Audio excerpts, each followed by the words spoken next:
Hello, everyone. My name is Carla Acevedo. I am a former resident at 9 Williams. I'm a military member. I am a mom to a beautiful 2-year-old, and I am now a homeowner as well. And I wanted to share my experience with you all regarding my journey as a homeowner and talk to you a little bit about what I wish I would have known, kind of do's and don'ts. Wish I could be with you all in person, but due to my military obligations, I'm not able to be there. But wanted to share some things with you all. So the first thing I wanted to share is like my why. Like, why did I want to become a homeowner? So becoming a homeowner is something that I've always wanted to do. I knew that that is a way for generational wealth, and I always wanted to just have my own space. But once I became a mom, I'm a single mom at that, I was like, okay, I need more space for my little one, and I want him to have the freedom to make all the noise that he wants, and I want him to be able to own his space. And so that's what helped me to start my journey to home ownership.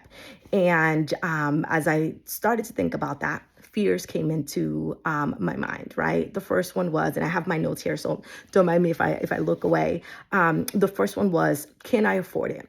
I knew I wanted to stay in Boston. I'm like, Boston is so expensive. What am I going to do? And so I started to, I was like, all right, what does my budget look like? What are the things that are in my control that I can, what actions I can take now that will help me become, be in a better place to be able to afford something. And so looked at my budget, looked at what I needed to stop spending money on, or I was being wasteful, looked at, are there ways that I can make more money? Looked at, do I have any bonuses coming in? How about taxes? Different things like that to begin to put money away. And then started looking at, are there programs that help me with finding money for down payment assistance, especially like as a military member, as a Boston resident, as a single mom, like all these different things. So I just started asking around, started doing Google searches, started attending events that were around home ownership to just understand what money was available to me. The second fear that I had was, well, this process seems a little daunting. Where do I even start? I didn't even know. Started to talk to some folks, and I was like, oh, there's a first time homeowner program.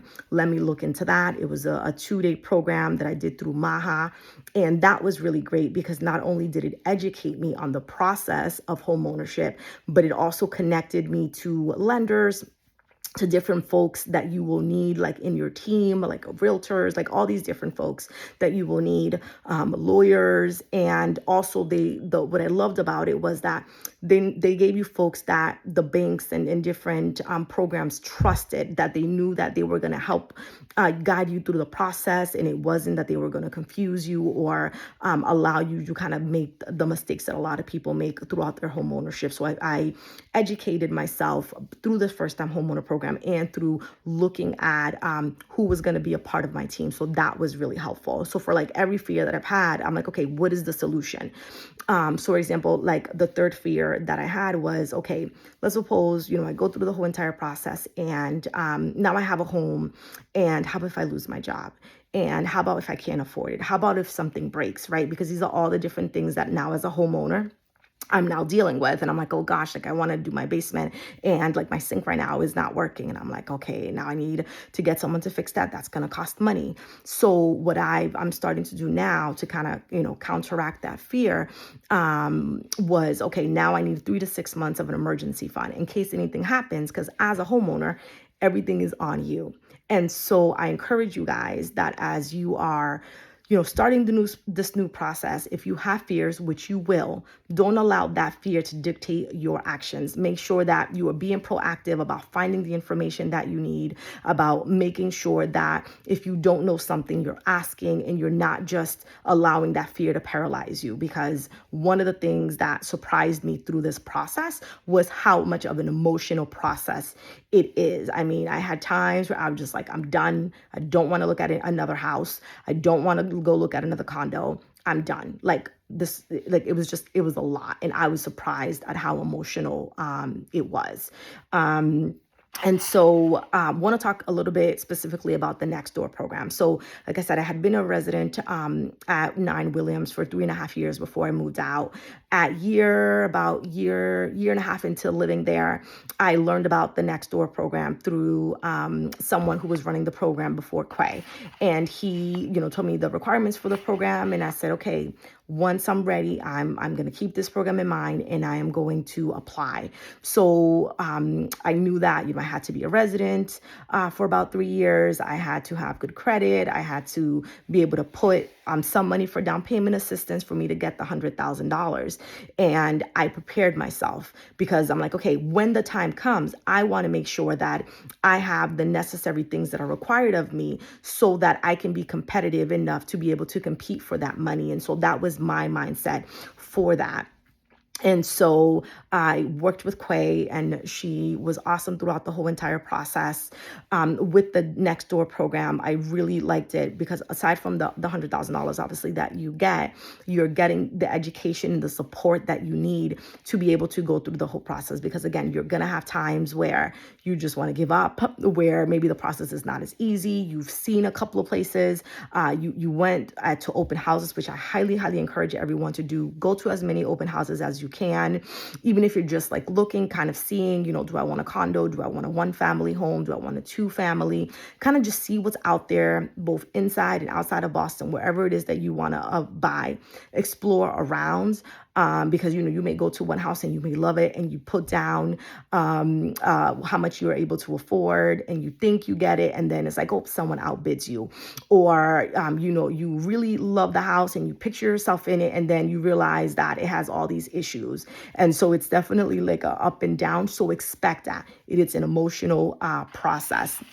And I found out also about the Next Door program. I wanted to mention it was through email and then also by going to the resident meeting. So, continue to go to those because you'll learn a lot. When I started the journey at first, I'm like, okay, I want a 2-family home. And then I'm like, okay, well, maybe let me open myself up to single families. And then I opened myself up to the lotteries, which are really great in the city of Boston. They have, they have them outside of the city of Boston as well. There are some restrictions, but if you're someone who is a little bit afraid with having a big mortgage or not you want to have home ownership, but you want a little bit of a safety net, the lottery, I think it's a good option. That's what I was going to do.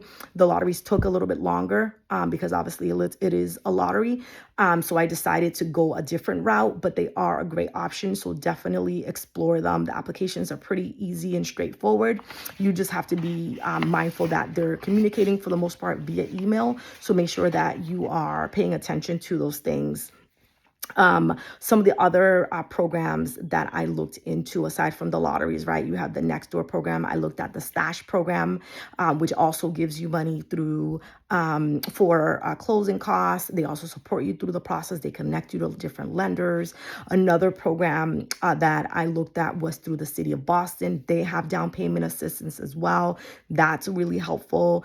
As a military member, I get assistance from that as well. So explore your options because there is a lot of money out there. It's just that you have to be willing to put in the work, which you will appreciate later on when you have a good amount of money to put for your down payment.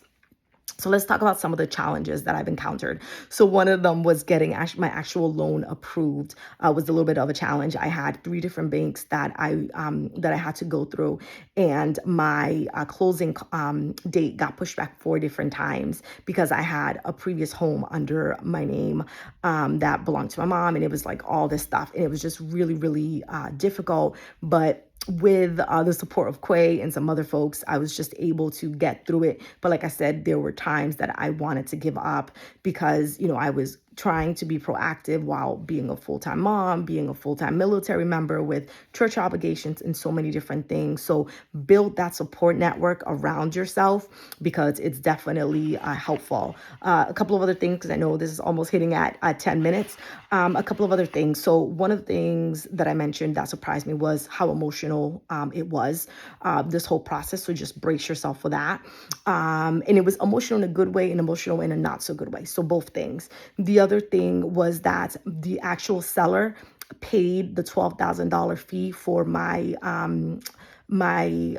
realtor, which was great because I didn't have to come out of pocket for that. So that was really awesome. I found my realtor actually through Redfin, which was great. He walked me through that whole process and he was really awesome. And if you have someone who you don't feel comfortable with, then go with someone else. I've known folks who have had 2 or 3 realtors at the same time. Like, you are in control of this process. So make sure that you are speaking up, you are asking questions, and that you are being proactive with everything that you do. So just some last minute advice. Be as organized as you can. Have all your things lined up, because lenders and other programs will ask you for the same paperwork over and over again. Can I get your taxes? Can I get your pay stubs? Can I get this? Can I get that? Can I get your certificate? So make sure you have everything lined up and easily accessible. So when someone asks you for something, you're able to send it to them right away. Be persistent. It is not an easy process all the time. So just be persistent and don't give up. And do not let your fears get in the way. If anyone has any further questions, any questions in regards to what I said, Quay has my information. Please reach out. Best of luck to everyone. You can do it. And even though it may seem far away, organize yourself because it's definitely doable. Thank you, and you all have an amazing, amazing day.